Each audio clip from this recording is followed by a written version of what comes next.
Romans chapter 10 verses 9 and 10 has all that it takes to be saved from the wrath of God.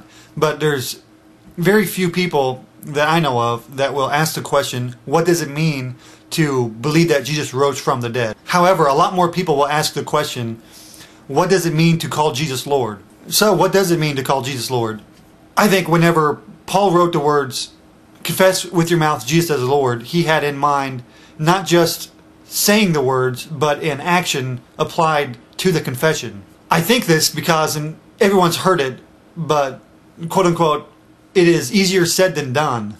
Anyone can say Jesus is Lord. I mean, look at Judas. But not everyone will follow through with those words. And I think Jesus knew this whenever he said in Luke chapter 14, verses 25 through 35, that if anyone does not carry his cross and follow me, cannot be my disciple. We see it all the way through the New Testament with large crowds following Jesus around, and Jesus turning to them and telling them that for you to follow me is pointless if you're not actually following me. I personally think there are two types of Christians. There's the ones that are following Christ, and there's other ones that are following Christ around.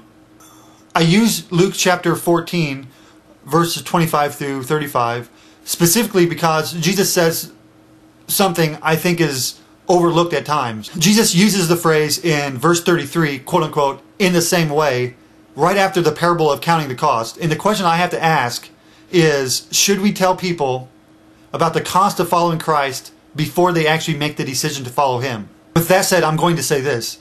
There are people in your church today who have not made that decision to follow Christ in this way. But I also do not believe that the disciples made this decision immediately after hearing Jesus ask them to follow Him.